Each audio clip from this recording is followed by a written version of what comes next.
मंडळी नमस्कार. मला दोन महत्त्वाच्या घटना, दोन महत्त्वाचे विषय आपल्या समोर मांडायचे आहेत आणि त्या विषयाला अनुषंगून मुंबईविषयी वाटणारी चिंता देखील आपल्याशी शेअर करायची आहे. त्यासोबत सातत्यानं होणाऱ्या मुंबईतल्या अशांत स्थितीमुळे कोणाकोणाचा फायदा झालाय आणि आता स्थिती फरक पडली तर कोणाचा फायदा होईल याचा विचार करावाच लागणार आहे. म्हणूनच हा विषय अत्यंत गांभीर्यानं मी आपल्या समोर मांडतोय. परवा अमित शहा मुंबईच्या दौऱ्यावर येऊन गेले आणि या दौऱ्याच्या काळामध्ये धुळ्यातील एक व्यक्ती अमित शहांच्या सोबत सातत्यानं वावरत होती, अर्थात ही अवैधरित्या वावरत होती असा पोलिसांचा आरोप आहे.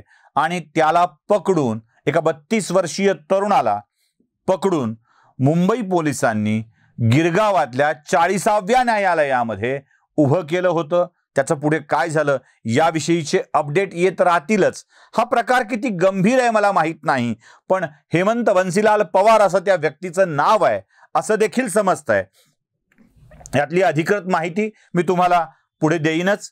पण एक व्यक्ती देशाच्या गृहमंत्र्यांच्या सोबत वावरतोय, सतत वावरतोय आणि त्याचं अस्तित्व उशिरानं लक्षात येतं आमच्या सुरक्षा यंत्रणेच्या. ही गोष्ट खूपच गंभीर आहे. हा झाला विषय एक. विषय दुसरा, याच वेळी ज्यावेळी अमित शहा मुंबईत होते त्यावेळेला NSA म्हणजे राष्ट्रीय सुरक्षा सल्लागार अजित डोवाल देखील मुंबईमध्ये होते. आणि त्याच वेळी शिवसेनेच्या एका व्यक्तीने एक गंभीर आरोप केला होता. भास्कर जाधव, आमदार भास्कर जाधव असं त्यांचं नाव. त्यांनी गंभीर आरोप असा केला होता की अजित डोवाल जिथे जातात तिथे दंगल घडते. अजित डोवाल मुंबईमध्ये आलेले आहेत, ते मुख्यमंत्र्यांना भेटलेले आहेत. मुंबईत देखील मुंबई मनपा निवडणुकीच्या आधी दंगल होण्याची शक्यता आहे असं मत व्यक्त केलं ते भास्कर जाधव यांनी. त्याआधी अजित डोवाल महाराष्ट्राच्या मुख्यमंत्र्यांना म्हणजे एकनाथ शिंदे यांना भेटून गेले होते. ही भेट कदाचित गणेश दर्शनाच्या निमित्तानं असावी. या भेटीसंबंधीची डिटेल माहिती आमच्याकडे नाही आहे, पण अजित डोवाल गणेश दर्शनाच्या निमित्तानं गेले होते असंही समजतंय. डोवाल कशासाठी गेले होते हे देखील पाहणं आवश्यक आहे. मुळात अशा स्वरूपामध्ये NSA महाराष्ट्राच्या काय देशातल्या कोणत्या मुख्यमंत्र्यांना भेटतात का, त्यांना बोलतात का, या विषयाच्या या आधी बातम्या कधी आलेल्या आपण बघितलेलं नाहीये किंवा याला कधी जाहीर झालेलं आपण बघितलेलं नाहीये. मग अजित डोवाल महाराष्ट्राच्या मुख्यमंत्र्यांना भेटल्याची पहिल्यांदा खबर आली आणि त्या खबरेनंतर भास्कर जाधवांनी आपलं विधान करून टाकलं की मुंबई मनपा निवडणुकीच्या आधी मुंबईमध्ये दंगल होण्याची शक्यता आहे. आता मुंबईत दंगल म्हणलं की भीती वाटते. देशाची आर्थिक राजधानी असलेली मुंबई थांबून जाते हो दंगलेमुळे काही काळ तरी, आणि करोडो रुपयांचं नुकसान होतं. मुंबईला खरं तर आता दंगल होणं परवडणार नाही आहे आणि असे धक्के मुंबईनं अनेक वेळेला अनुभवले आहेत. कसाबच्या वेळेला अतिरेकी हल्ला झाला त्यावेळेला मुंबईची अवस्था काय झाली हे आपण बघू शकत नाही. त्याआधी मुंबईमध्ये बॉम्बस्फोट झाले, सिरियल बॉम्बस्फोट झाले. त्याआधी त्यावेळेला बाबरीच्या वेळेला एक मोठी दंगल घडली होती. अशा प्रत्येक क्षणामध्ये मुंबई काही ना काहीतरी सहन करत आलेली आहे. असे मुंबईवरचे हल्ले मुंबईला परवडणारे नाहीत. म्हणूनच ती भीती वाटते की खरंच मुंबईवरती हल्ला होणार आहे का. आणि पुढचा प्रश्न मनामध्ये येतो, असे हल्ले झाल्याने राजकीय दृष्ट्या कोणाचा फायदा होणार आहे अथवा याआधी झालेल्या हल्ल्यात कोणाचा लाभ झालेला आहे, राजकीय लाभ झालेला आहे, यावर गांभीर्याने विचार करावाच लागतो. मग माणूस थोडा इतिहासामध्ये जातो आणि तपासू लागतो की ज्या ज्या वेळेला अशा काही दंगली झाल्यात त्या त्या वेळेला कोणाचा फायदा झालाय आणि कोण या सगळ्या हिंसक गोष्टी घडवून आणलेल्या आहेत. मंडळी याचा विचार करावाच लागेल. भाजपचं सरकार महाराष्ट्रामध्ये शिवसेनेच्या सोबत 1995 ते 1999 या कार्यकाळामध्ये होतं. त्यानंतर 2014 ते 2019 या कार्यकाळामध्ये होतं. 9.5 वर्ष शिवसेनेसोबत भाजपनी या महाराष्ट्रावरती राज्य केलेलं आहे. याच्या अलीकडे पलीकडे काही गोंधळ झाल्याचं मला आठवत नाही. म्हणजे 95च्या आधी काही गोंधळ झाला होता मोठा आणि त्याचा फायदा भाजपला झालाय असं नव्हतं घडलं. आणि झाला असेलच त्या काळात तर त्याचा फायदा 93चा फायदा शिवसेनेलाच मुंबईत मोठा झालेला आहे, कारण तिथून जागा शिवसेनेच्या जास्त आलेल्या आहेत. 14च्या काळामध्ये देखील असं काही फारसं घडलं नाही, पण जेव्हा जेव्हा भाजपची सत्ता आली आहे तेव्हा तेव्हा वेगवेगळी आंदोलनं महाराष्ट्रामध्ये उभी राहिलीत, हे देखील आपण बघितलेलं आहे. म्हणजे मराठा आरक्षणाचं आंदोलन असेल, धनगर आरक्षणाचे आंदोलन असेल, या सगळ्या आंदोलनाला गती मिळालेली आहे. जाऊ द्या, या घटनांच्या पेक्षा जरा मागच्या घटनांच्या काळाकडे आपण जाऊया. मी घटना सांगणार आहे, लाभ कोणाला झाला याचा विचार आपण करायचा आहे. म्हणजे मग आता तुम्हाला तर्क लावता येऊ शकेल.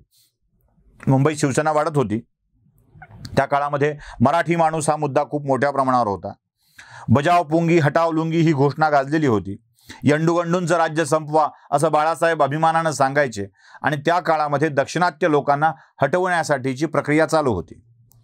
त्या काळात दक्षिणात्य लोकांना आणि आता उत्तर भारतीयांना हटवण्याची प्रक्रिया आपल्याकडे जोरदार सुरू आहे. 29 फेब्रुवारी 1967 तारीख लक्षात ठेवा. मुंबईतल्या दक्षिण भारतीय लोकांच्या हॉटेलवरती मोठ्या प्रमाणावर हल्ले झाले. दगडफेक, तोडफोड, काय कशाने वाटेल त्यांनी फोड सगळं झालं, आणि यात 32 लोक जखमी झाले होते.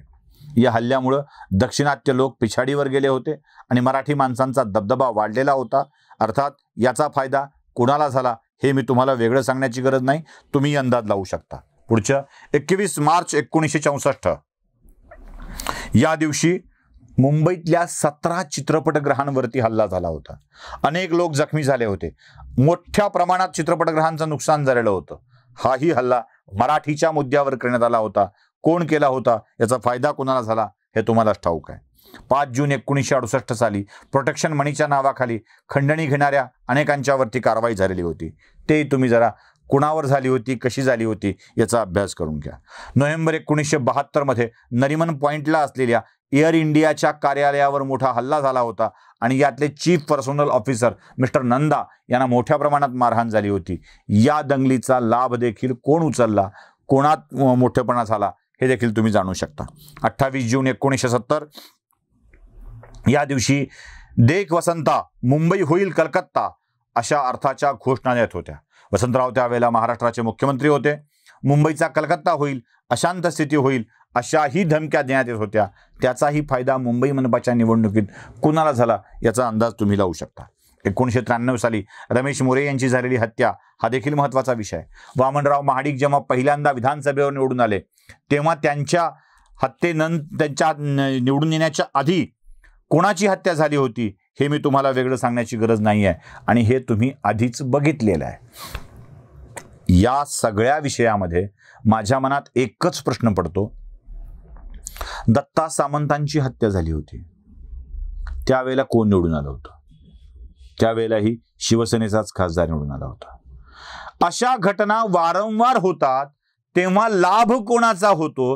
मुंबई अशांत झाल्यावर, मुंबईत दंगली घडल्यावर फायदा कोणाचा होतो याचा विचार करण्याची गरज आहे.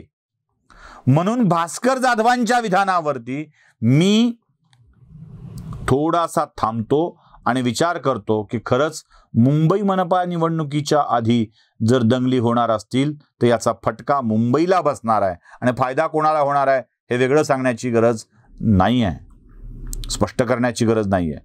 म्हणूनच देशाच्या गृहमंत्र्यांनी आणि राज्याच्या गृहमंत्र्यांनी या विषयाला खूप गांभीर्याने घेण्याची गरज आहे. अपेक्षा आहे मुंबई मनपा निवडणुकीच्या आधी अशा कोणत्याही दंगली होऊ न देता अगदी शांतपणे या सगळ्या निवडणुका पार पडतील अशी अपेक्षा ठेवायला हरकत नाही. व्हिडिओ आवडला असेल तर लाईक, शेअर आणि सबस्क्राईब नक्की करा. धन्यवाद.